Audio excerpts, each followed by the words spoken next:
ఫోన్లలో దేశంలో ఏం జరుగుతూ ఉంది, ప్రపంచంలో ఏం జరుగుతూ ఉంది అవన్నీ చూస్తూ ఉన్నారు. కాబట్టి పట్టభద్రులకు మేము మళ్ళీ ఏదో చెప్పాలంటే అక్కడ లేకుండానే ఒక్కటైతే సత్యం ఏంటంటే నరేంద్ర మోడీ గారి ఏలుబడిలో, నరేంద్ర మోడీ గారి నాయకత్వంలో ఈ దేశం ఇంతకుముందు మా వెంకటేష్ గారు చెప్పినట్టుగా ఆర్థికంగా మాత్రమే ఎదగడం కాదు, ఇలా ఆత్మగౌరవపరంగా కూడా ప్రపంచ చిత్రపటం మీద భారత ఔన్నత్యాన్ని, భారత గౌరవాన్ని సమున్నతంగా నిలిపిన వ్యక్తి నరేంద్ర మోడీ గారు అని చెప్పి ఇలా వీళ్ళంతా మాట్లాడతారు.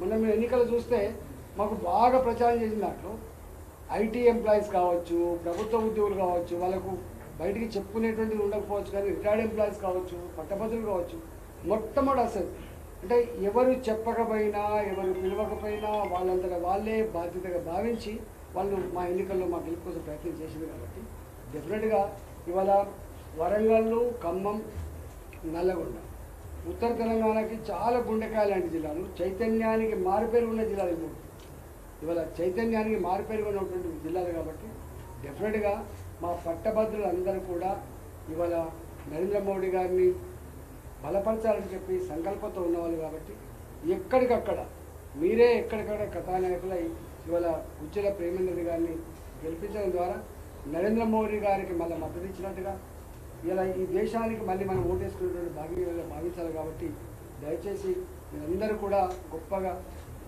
పాల్గొని గెలిపించాలని చెప్పు. ఇవాళ BRS party today irrelevant party, దానికి ఇవాళ ఎక్కడ లేదు, నా ఇక్కడ లేదు అక్కడ లేదు. ఇంతకుముందు మా రామచంద్ర గారు చెప్పినట్టుగా ప్రజాస్వామ్యం పరిడవిల్లాలంటే చట్టసభలలో అధికార పక్షం కావచ్చు, ప్రతిపక్షం కావచ్చు స్ట్రాంగ్గా ఉండాలి. ఇవాళ ఏకపక్షంగా ఉండేటువంటి ఆస్కారం. ఇవాళ గుజ్జల ప్రేమేంద్ర రెడ్డి గారికి 40-42 సంవత్సరాల ఈ చరిత్రలో అనేక విషయాల పట్ల సమగ్రమైన అవగాహన ఉన్నవాడు. కాబట్టి ఇవాళ శాసన మండలిలో ప్రజల సమస్యలు ప్రస్తావించే వ్యక్తిగా, ప్రశ్నించే గొంతుకగా ఇవాళ గుజ్జల ప్రేమేంద్ర రెడ్డిని ఎన్నుకోవాలని చెప్పి కోరుతాము. అట్లనే ఇవాళ కాంగ్రెస్ పార్టీ ఉంది. ఇవాళ దాని గురించి అతి తక్కువ కాలంలో ప్రజల చేత చీకొట్టించుకోబడేటువంటి ముఖ్యమంత్రి, ప్రజల చేత చీ అనేటువంటి పార్టీ కాంగ్రెస్ పార్టీ. పేనం మీరు పోయినబడ్డామా అంటాను జనం. అబద్ధాల ఊరులో ఇలా అలవి కాని హామీలతో బుల్డి కొట్టించిండు, మోసం చేసిండు కాంగ్రెస్ పార్టీ. ఇంకా చీ అనేటువంటి పరిస్థితి ఇప్పటికే వచ్చింది, మీరు చూస్తాం. కాబట్టి ఇవాళ కాంగ్రెస్ పార్టీ దాని చరిత్ర ఏందో మీకు తెలుసు. గతి లేక, గత్యంతరం లేక కేసీఆర్ని ఊడగొట్టాలనేటువంటి సంకల్పంలో కాంగ్రెస్ పార్టీ కొట్టేసింది తప్ప కాంగ్రెస్ పార్టీ మీద విశ్వాసంతో, నాయకుల మీద విశ్వాసంతో వీళ్ళు ఏదో ఉరగబెడతారనో ఏదో బాగు చేస్తారనేటువంటి కాకుండా కేవలం తాత్కాలికమైన ఎమోషన్స్ గురై ఇవాళ వేసి మనం మొట్టమొదటిసారి చూసినాం. మళ్ళీ ఎండిపోయిన పంటలు, మళ్ళీ కాలిపోతున్న ట్రాన్స్ఫార్మర్లు, మళ్ళీ కాలిపోతున్న మోటార్లు దర్శనమిచ్చినాయి. ఇవాళ 10% ఇస్తే తప్ప ఫైనాన్స్ డిపార్ట్మెంట్లో బిల్లు రాని పరిస్థితి వచ్చింది. ఇలా మళ్ళీ సేమ్ ఈ దండాలు తప్ప, పైసల వసూలు తప్ప ఇలా వాళ్ళకు నిజాయితీ లేదనేది అతి తక్కువ కాలం ప్రూవ్ అయింది. కాబట్టి ఇవాళ కాంగ్రెస్ పార్టీకి ఓటు వేయడం ద్వారా ఇలా ఏమరుగుతుందో అర్థమైంది. కాబట్టి దీన్ని తర్కించగలిగే, అసెస్ చేయగలిగే, మంచి నిర్ణయం తీసుకోగలిగినట్టు వాళ్ళంతా మేధావులే. కాబట్టి 4,65,000 మంది దాదాపుగా ఓటర్లు ఉన్నారు.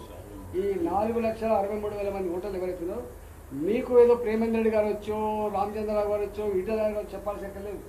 మాకంటే మీరే మంచేందో చెడేందో తర్కించుకునే సత్తా ఉన్నవాళ్ళు. కాబట్టి ఏ నిర్ణయం తీసుకోవడం ద్వారా రాష్ట్ర ప్రజానికానికి మేలు జరిగేటువంటి ఆస్కారం ఉంది, ఏ తీర్పును వెలువరించడం ద్వారా మన గౌరవం పెరిగేటువంటి ఆస్కారం ఉందో మీకంటే ఎక్కువ వేరే వాళ్ళకి లేదు. కాబట్టి ఇలా ప్రెస్లో కూడా అందరు డిగ్రీ చదివిన వాళ్ళు ఉంటారు, ఒక్కరు కూడా ఇలా తక్కువ చదివిన ఎవరు లేదు. అంత పీజీలు చదివిన వాళ్ళు, గవర్నమెంట్ ఉద్యోగాలు దొరకక రకరకాల వృత్తులలో మనం ఉన్నవాళ్ళు. ఇవాళ ఊళ్ళల్లో ఉండే వ్యవసాయం చేసే వాళ్ళు కూడా ఇలా ఎక్కడ ఏం లేకపోతే మళ్ళీ వ్యవసాయం చేసుకొని భూతాన్ని నమ్ముకొని బతుకుతున్నటువంటి గ్రాడ్యుయేట్స్ ఉన్నారు. కాబట్టి దయచేసి మిమ్మల్ని కోరుతున్నా, ఇవాళ మేము వస్తాం తప్పకుండా. మేము ప్రతి నియోజకవర్గానికి గ్రాడ్యుయేట్లతో ఒక మీటింగ్ ఏర్పాటు చేసే ప్రయత్నం చేస్తాం, మాట్లాడతాం, డిబేట్ చేస్తాం. ఇలా మేధోపరమైనటువంటి ఘర్షణ తప్పకుండా జరగవలసిందే. అట్టుగానే దండం పెట్టి ఓట్లు వేసుకున్నాడు, లేకపోతే 2,000 రూపాయలు ఉట్టి ఓట్లు వేసుకున్నాడు, దావతులు పెట్టి ఓట్లు వేసుకునే దానికి లేదు.